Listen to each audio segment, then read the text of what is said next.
Look at that. So you can gravity feed uphill.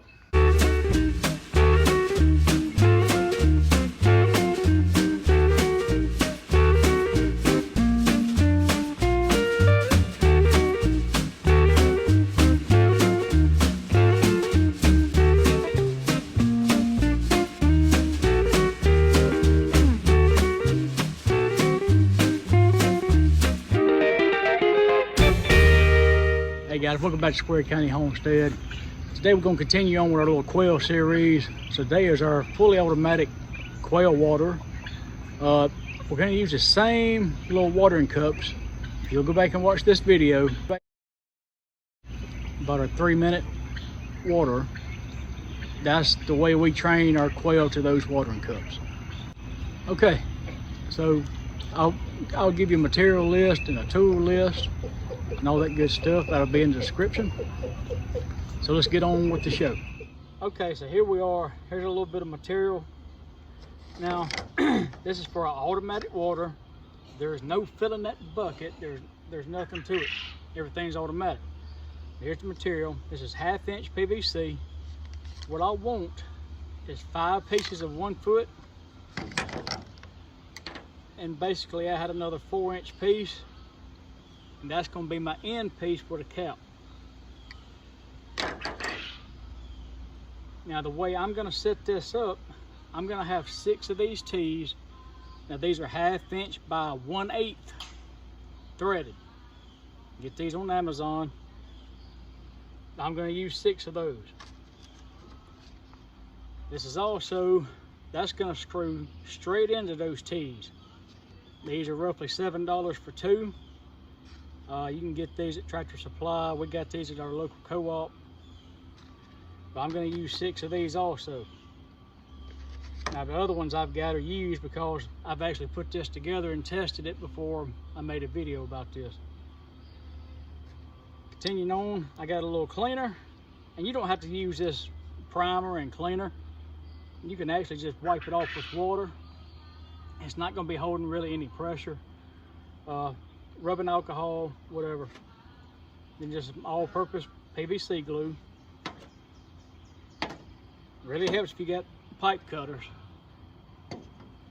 Tape measure. And then a piece of 3/4 inch insulation. Because 3/4 inch fits 1/2-inch PVC just right. Just like that. And probably a little duct tape or electrical tape or something. So let's get started, get this going real quick. Okay, so the first thing I want to do, I'm going to grab me one of my 1 foot pieces and put a little primer on the end, both ends. I'll put a little bit in the fitting itself.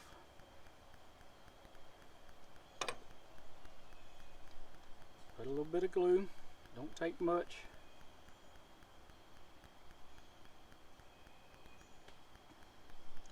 Now you can put it in the fitting or on the pipe or both or however you want to do it. Make sure it goes all the way down. Just like so. What I've done, I've already measured and I know what my first piece needs to be. And it'll make sense once I go to that hutch and show you. So I'm going to do the same thing. I'm going to glue this little piece here. And then at the other end, where my end's going to be, will be my piece for my cap. So basically that's why we just got a 12-inch piece in between.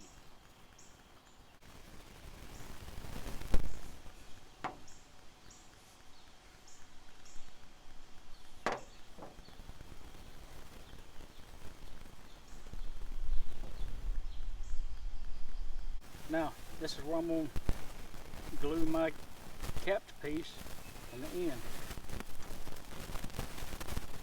Or maybe you want to stick a valve on the end, whatever you think works best for you. So just go ahead, put your little piece of insulation on there.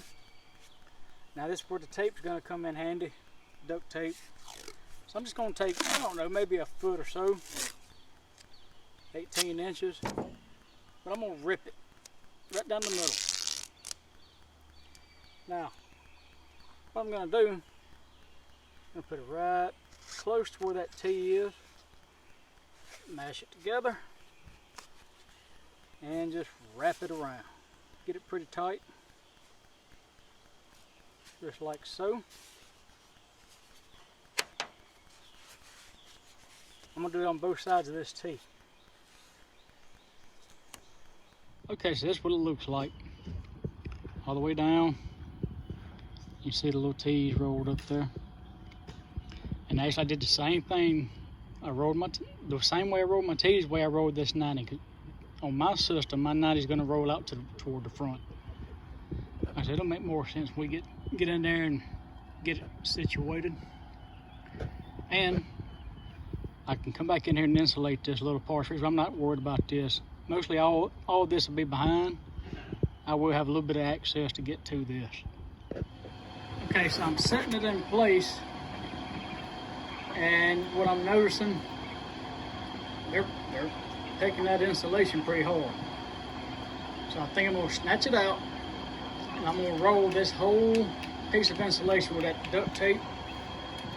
You can hear them just popping it in. But I think that duct tape will be another barrier. You just see them. So let's try that real quick. Okay, we got it all taped up. We're gonna try this again.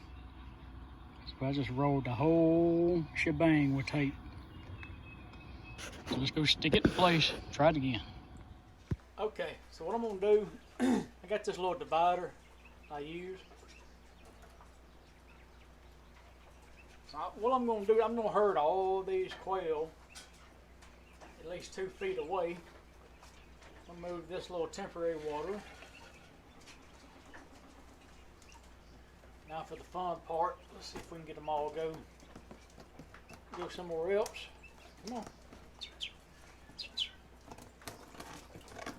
I'm going to herd them around.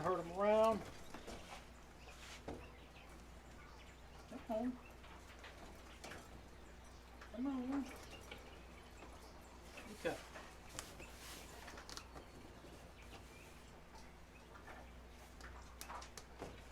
So in a nutshell, there's your divider. So I've got 2. That just gives me a little room to go in here and start screwing these on. Now you can tell that's not glued in. So what I'm doing, I'm getting this set where I want it, and I can go ahead and start screwing these in.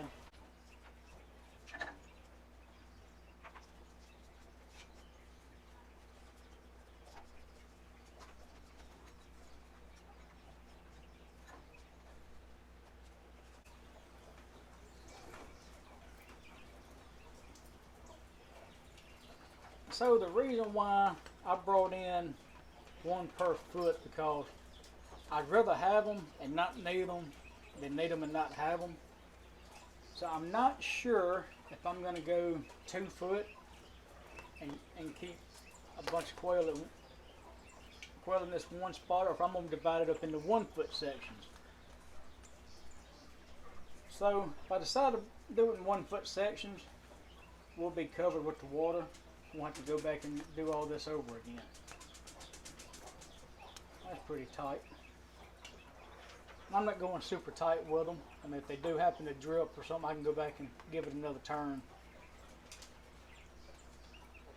So I'm going to do this all the way down. Now, this is a gravity-fed system. Most people don't think that gravity-fed systems can push water up. Reason being, here's our source. So as long as I'm not above this height right here, or above the actual water level, which is actually up in here somewhere, I can be down here. I can be up here. And that's still gonna push water uphill. So that was our rabbit system water, you see. Just running along that 2x4. So I'm gonna show you. Let's see if I can zoom in down there. I'm gonna turn this water on right here. Look at that.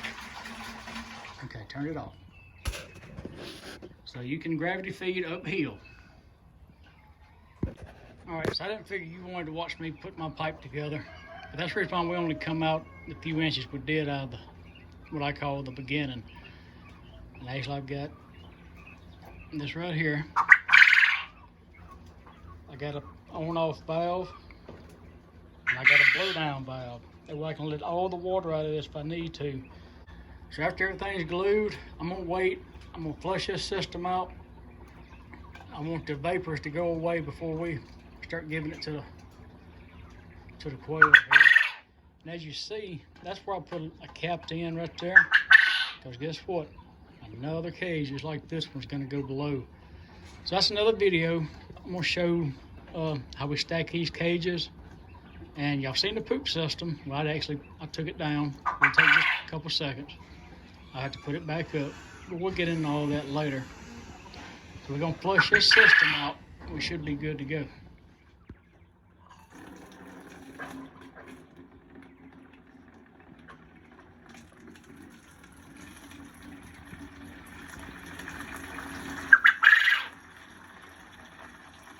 Okay, so we flushed the system out, so all the vapor should be gone. Now what I did, as soon as I got to cut the water back on, I come to my farthest point, and I pushed my finger down on that yellow tab, and you could hear the air coming out. You got to bleed all the air out of that line. And I just went down the line, making sure all the air, and I had water coming out. Oh, and the duct tape did work. They quit picking on it, so that's a good thing. So I still got a lot of work to do. We just got to film it all for you. So I hope this helps someone.